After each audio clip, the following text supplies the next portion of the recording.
Joining me now to talk on the passing of Kim Rudd is Catherine Mckenna, former MP for Ottawa Centre, also former Minister of Environment and Climate Change, as well as Infrastructure and Communities. Catherine, thanks for taking time out of your schedule.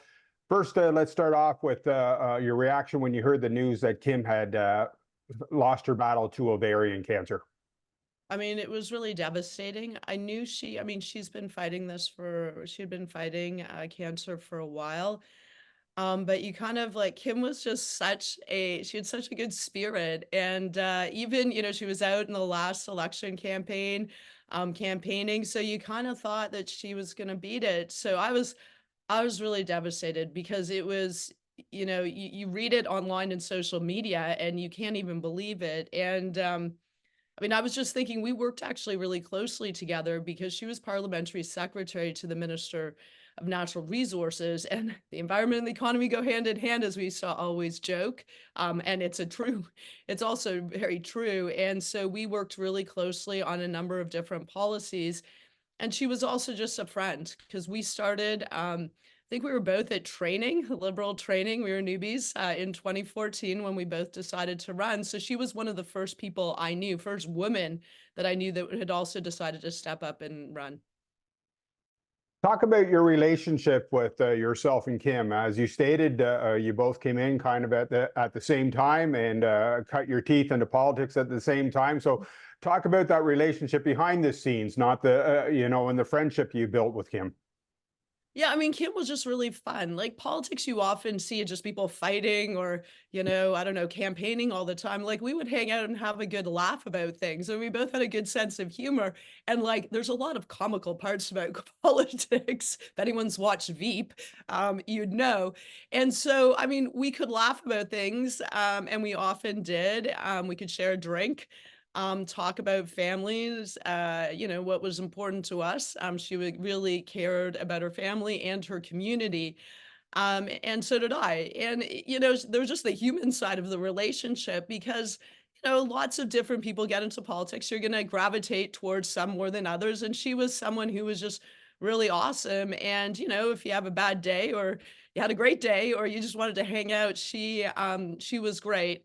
But she also was a very serious person, right? Like politics, you gotta get things done. It's not slogans, it's actually doing the work, and we had really tough files. And, we had to also think about, how do you balance, and there's no real balance. I mean, how do you move forward on climate action in a way that is good for the economy?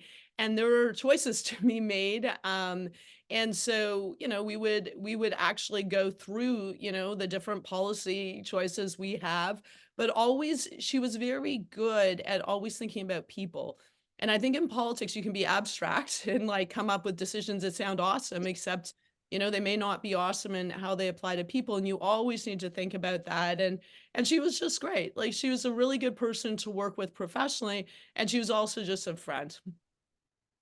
Can you talk about Kim behind the scenes? And what I mean by that is I've done a number of interviews with people who worked with Kim, either in her constituency office or mentored individuals as they came up and worked with her. But, they always said that Kim knew what to say in front of the camera and in front of people, but she also knew how to get the work done behind the scenes. And when it was time to make her point, she was more than willing to speak out to make her point as to why this is best for maybe not even for the riding of Northumberland, Peterborough South, but also for the country of Canada. Yeah, I mean, look, she was someone that understood politics is about doing things, and at the end of the day, you gotta make a decision and you gotta stand for it. And she wasn't scared to do that. I mean, she would listen like all of us. And she was in a very special position as parliamentary secretary to Jim Carr, who very sadly also passed away. I mean, it's almost hard for me to comprehend. And it's like in 10 years. We started together and now they're both gone. But she was someone who, she was thoughtful. And you have to be thoughtful. And no decision is easy when it's coming to the ministerial level. It's not an easy call. And so we would have discussions, and sometimes there was some tension, I will say, between environment and natural resources. That's normal. And we would work it through, but it was always, we were always focused on how do we deliver for Canadians? How do we tackle climate change? But also, how do we make sure we're growing our economy and attracting investments? And how do we make sure affordability and people are at the center of it? But I also will say personally, she was also really good to me. So people may remember that, I had some friends online and then sometimes offline who, weren't that into me. It was kind of weird. I mean, I don't think it was about me personally so much as about the file I was working on, climate change. But she knew it was tough, right? And she knew, like, as a woman, you take more hits. That was certainly true in my case, and and I'm sure she took her hits too. But she would always, she'd come to me and say, "Are you okay?"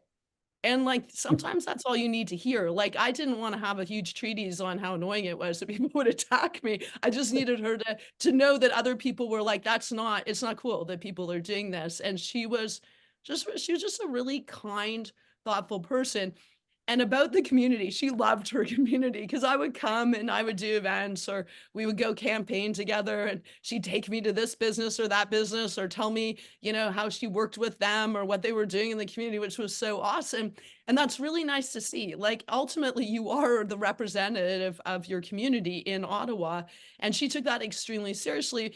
And I mean, that predates politics and postdates politics because she just was someone who was a businesswoman who did I mean, I was reading over everything she did. I didn't even know half the things she did for the community. So, I mean, it's a huge loss for the entire community, and I'm sure that beyond her family and friends who I imagine are very sad, it's really sad for the community because you had someone who just believed in people, believed in businesses, believed in organizations, and was really out there, in Ottawa. Like, we'd hear about the community in Ottawa, and that's great. Catherine, about a year ago, we were able to sit down with Kim and talk to her during International Women's Day, a series that we did. And she talked about women in politics and what she had to face through critics, either online or what people would say to them, to say to her and her colleagues in person. And as she states, we would never hear that individual talk about a man that way. I mean, that's the reality. I would call it out every once in a while. I mean, someone said to me, how often do you get, attacked? I was like, I don't know, just go to my Twitter right now. Like, it was social media, unfortunately, has created a forum for people to say things they most wouldn't say in person. Although, of course, some of it did in my case and in many other cases jump offline.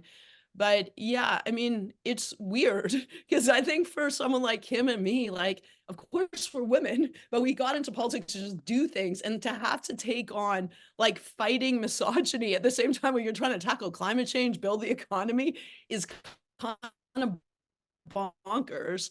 And I think we all felt it. And unfortunately, it's gotten worse. And that's why I know Kim and I were very supportive of women and women candidates and saying, like, we need more women. It's not going to help if they chase out all women, but it's bloody hard.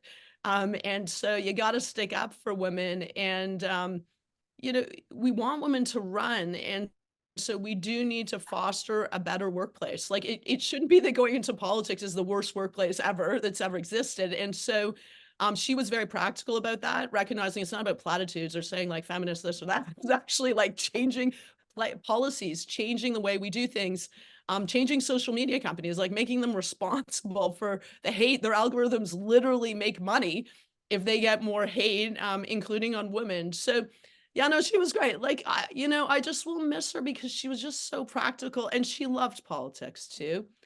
Like we all had our moments where politics was exhausting and really bloody hard and hard on families, but she loved it and was committed even like me. I mean, we couldn't even leave. Like we left, but there we are campaigning together in in the last election.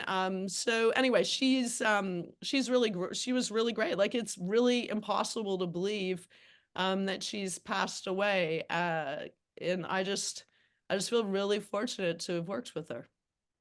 I was going to say that both of you stepped away on different circumstances. Unfortunately, Kim lost the election. You stepped away after you did get re-elected, but there you were walking the streets of Northumberland, helping the Liberal candidate Alison Lester, who was taking Kim's place in the last election. And even in her battle at that time, she was willing to get out there and help the local Liberal candidate, as well as you coming into the riding. Yeah, it was great. Like, I love it. And you know what? I love supporting good women. And you had a great candidate. I mean, you don't always win in politics, but you still got to step up and support good people because you want them to run and maybe run again. But Kim, Kim was very happy, and I was very happy to be hanging out with her and, doing campaign events. I mean, I was happier I wasn't even in it. It's like maybe I was like, it's great helping other people because you need the new generation too. And I think Kim also recognized that. Like, you don't have to be in politics forever. You can also get out of politics. That was certainly my decision that I'm going to tackle climate change globally, and I want to do that. But I will always support women in politics, and that's beyond parties. Like, this is also, unfortunately, now it is just so partisan. In the House of Commons, I mean, you watch it, it's totally embarrassing for anyone that goes, especially young people. I was there, I just decided to sit in, and I couldn't believe all the attacks, but it's also very jarring because I was trying to answer questions. Kim went through the same thing, and people are heckling you. And you're like, how about just shut up?